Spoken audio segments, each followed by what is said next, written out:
আমার ভাইয়েরা সোনা মানিকেরা, নবী আমার দিন দুনিয়ার বাদশাহ হাবিবুল্লাহ জনাবে মুহাম্মদুর রাসূলুল্লাহ সাল্লাল্লাহু আলাইহি ওয়াসাল্লাম নবী আমার 63 বছরের জিন্দেগির ভিতরে মক্কায় 13 বছর, মদিনায় 10 বছর, এই 23 বছরের মেহনতের ভিতরে নবী আমার জীবনে একবার হজ করেছিলেন। কবার? হজ একবার ফরজ। আজ যতবার হজ করবে কি হবে? নফল হয়ে যাবে। একবার হজ করা ফরজ।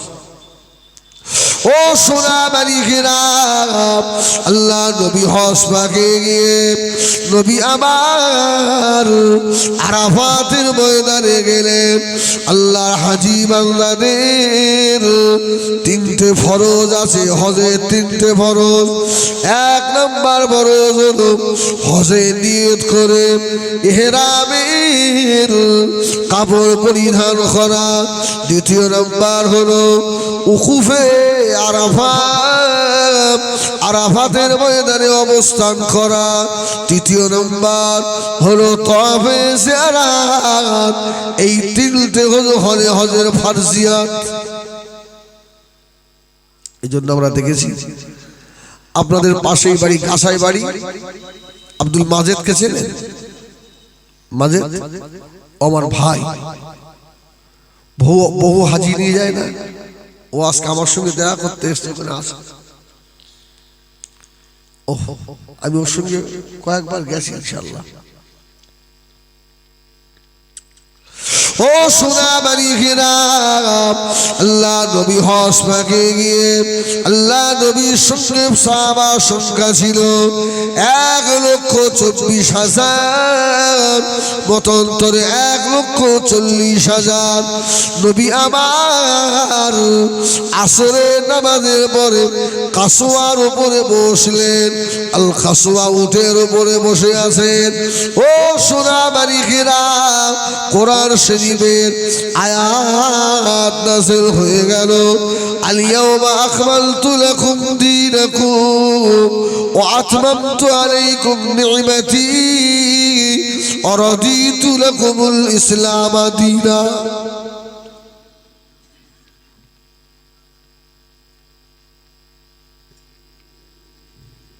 রাসূল বললেন, সাহাবীরা এখনই জিবরাইল কোরআনের আয়াত দিয়ে গেছে। সাহাবী সব খুশি, কোরআনের আয়াত নাযিল হয়েছে, সব খুশি।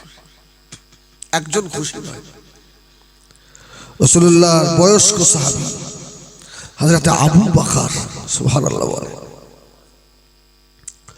ও মেয়েরা, আরবের ময়দানে খুশি ঢল বয়ে যায়। হযরত আবু বকর এক সাইডে গিয়ে হাওমাও করে কাঁদে। আবু বকরের চোখের পানিতে মুখ ভেসে যায়।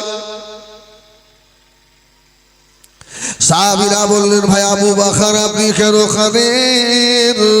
হযরত আবু বকর বলেছিলেন, হে নবী পাক, সাহাবীরা আপনারা বুঝতে পারেন না কোরআন শরীফের কি আয়াত নাযিল হয়েছে। আজকে দিন কমপ্লিট হয়ে গেছে। দিন যখন কমপ্লিট হয়ে গেছে আর নবী থাকার প্রয়োজন নাই। নবী আর আমাদের কাছে থাকবেন না। আল্লাহ নবী আমাদেরকে এতিম করে চলে যাবে।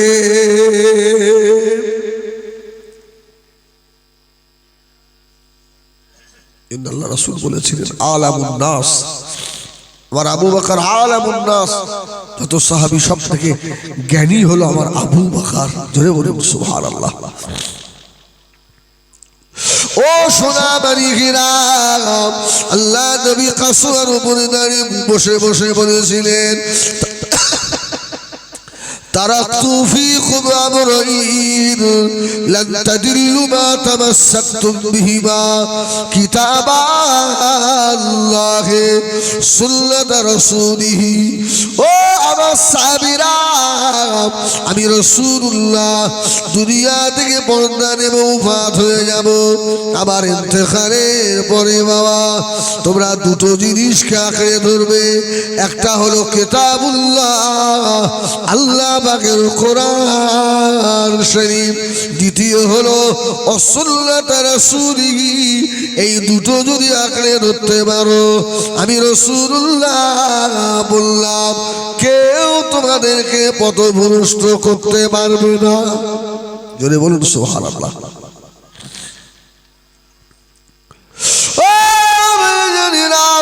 সোনাবাড়ি কিরাম নবী আমার দিন দুনিয়া বাদশাহ আল্লাহ নবী ইন্তেকালের আগে 13টা দিন আল্লাহ নবী অসুস্থ বেমারি হয়েছিলেন। আমাদের সমাজে দেখবেন যদি কোনো মানুষ ভুগে ভুগে মারা যায়, গ্রামের কিছু লোক দেখবেন কিছু খারাপ মন্তব্য করে বসে, আছে না?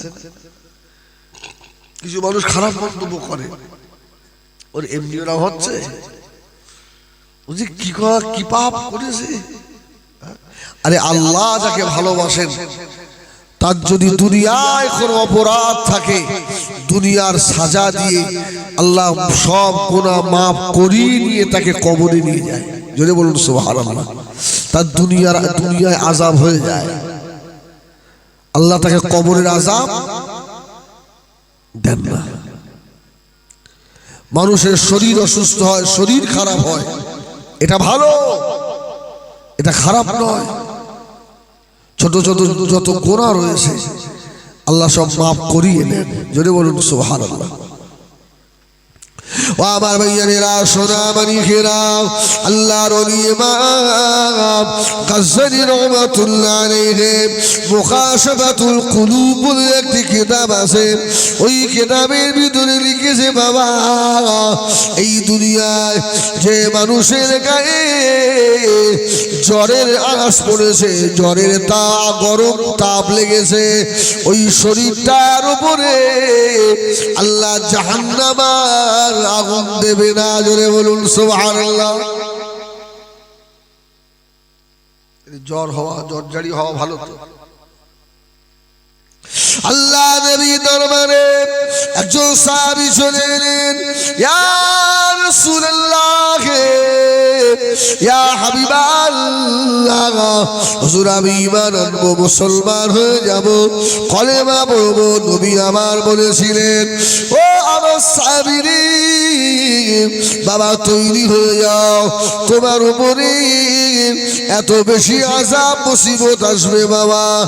ও আমার সাহাবী, যেমন নাকি পাহাড়ের উপর থেকে দ্রুত গতিতে পানির ঝর্ণা নামে, তুমি ঈমানদার হবে, মুসলমান হবে, তোমার উপরে ওই রকম গতিতে মুসিবত আসবে। মুসিবত ঈমানদারের জন্য, বেঈমানের জন্য নয়। ফেরাউনের জীবনে সর্দি কাশি হয়েছিল, জ্বর জারি কিছু হয়েছিল? আল্লাহ যার খাতিরে সব কুল কায়নাত বানালেন, সেই নবী এত জ্বর, এত অসুস্থ, ইন্তেকালের আগে আমাদের আয়েশা বলছেন, একটা কাপড় ভিজিয়ে দিয়েছি, আমার রাসূলুল্লাহ মাঝে মধ্যে ভেজাচ্ছেন আর নিজের শরীরে লাগাচ্ছেন, এত জ্বরের তাপ রাসূলের গায়ে ছিল।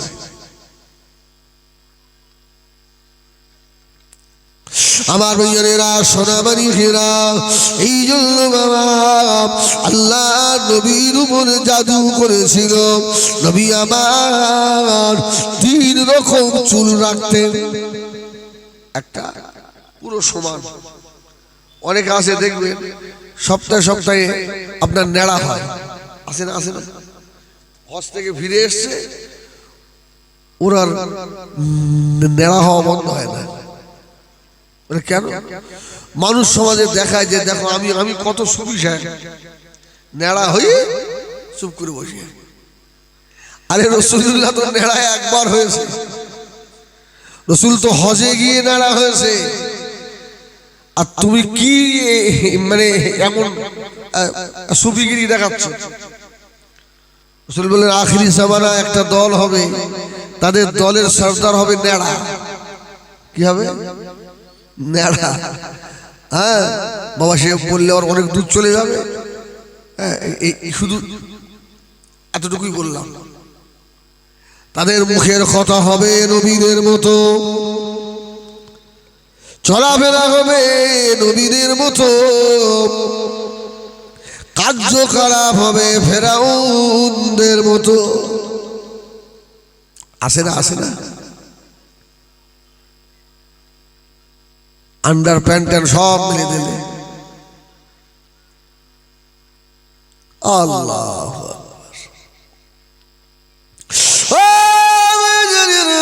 আল্লাহ নবী 3 ধরনের চুল রাখতেন, একটা চতুর্দিকে সমান ছোট ছোট, আর এক ধরনের চুল রাখতেন কানের লুধি পর্যন্ত।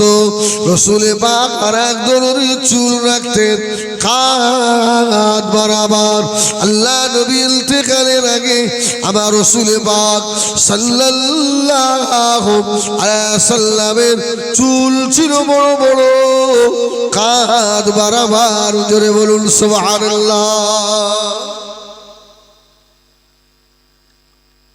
আমরা সবে বরাত খুব জোরদার পালন করি না?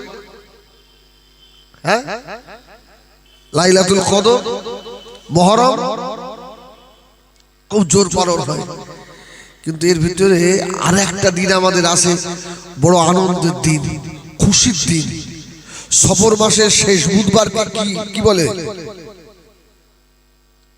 জানেন? আখিরি 4 সোমবার বলে একটা দিন আছে না আমাদের? সর্বনাশ! আরে রাসূলুল্লাহ ওদিনে সুস্থ হয়েছিলেন, এই জন্য ওদিনে ইমানদারদের একটু খুশি হতে হয়। রাসূলকে যে জাদু করা হয়েছিল ওই দিনে, সেই বলছি ওই দিনে চুল তোলা হয়, চুলের গিঁটগুলো খোলা হয়। রাসূল সুস্থ হয়ে আবার অসুস্থ হয়ে পড়লেন, আর ওঠেননি।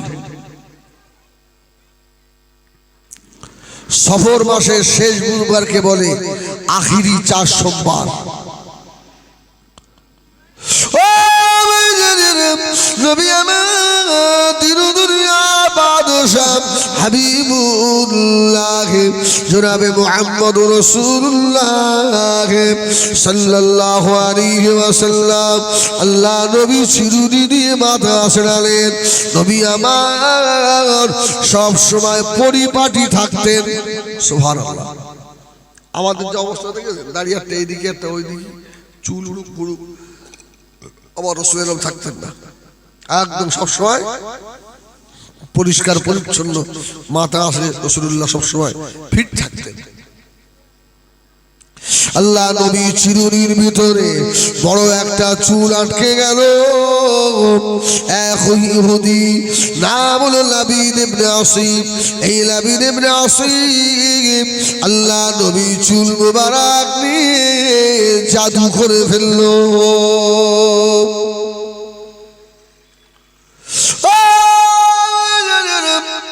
চুলে 11টা গিট দিয়ে বীরে সরওয়ালের ভিতরে ফেলে দিয়েছে। আল্লাহ নবী অসুস্থ হয়ে যাচ্ছেন, আল্লাহ নবীর মুখটা বাঁকা হয়ে যাচ্ছে।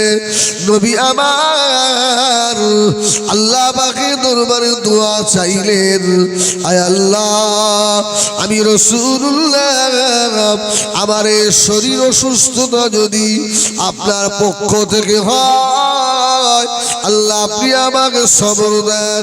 আমি রাসূলুল্লাহ যেন সবর ইখতিয়ার করতে পারি। আর এটা যদি আমাকে কেউ অনিষ্ঠা করে থাকে, কেউ যদি আমাকে ক্ষতি করে থাকে, রাব্বিল আলামিন আপনার হাবিবকে আপনি জানিয়ে দেন। আল্লাহর কাছে দোয়া, আল্লাহ যদি তোমার পক্ষ থেকে আমি অসুস্থ হই, আল্লাহ আমাকে সবর দাও, আমি তোমার হাবিব যেন সবর ধৈর্য ধারণ করতে পারি। এই জন্য ধৈর্যধারীর একটা বড় গুণ, আল্লাহ এদের বিনা হিসাবে জান্নাত দেবে। সুবহানাল্লাহ বলেন, ইন্নামা ইউআফফাস সাবিরুনা বিগাইরি হিসাব। যারা সবর ইখতিয়ার করে আল্লাহ এদেরকে বিনা হিসাব জান্নাত দেবেন। জোরে বলুন সুবহানাল্লাহ। আল্লাহর কাছে দুটো জিনিস বড় প্রিয়, শুকর করা দিল আর সবর, আর একটা হলো জিকির করা জবান। জোরে বলুন সুবহানাল্লাহ। জিকির করা জবান, শুকর করা দিল আর সবর আল্লাহর দরবারে খুব বেশি প্রিয়।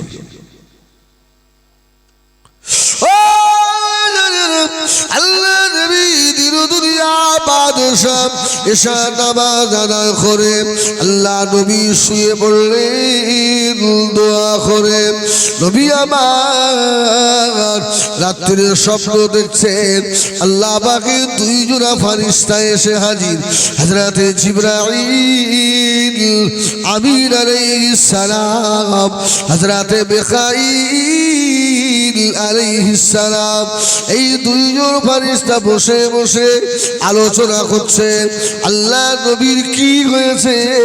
হযরতে মুহাম্মদ সাল্লাল্লাহু আলাইহি সাল্লামের কি হলো। একজন ফেরেশতা একজনকে বলে, আল্লাহ নবীর মাথা চুল নিয়ে লাবিদ ইবনে আসিম 11টা গিট দিয়ে বীরে জারওয়ালের ভিতরে ফেলে দিয়েছে। আমার রাসূলুল্লাহকে জাদু করেছে বাবা। জাদু হক আর করনেওয়ালা কাফের। জাদু হক, করনেওয়ালা কাফের। আমার রাসূলুল্লাহ শুনলেন,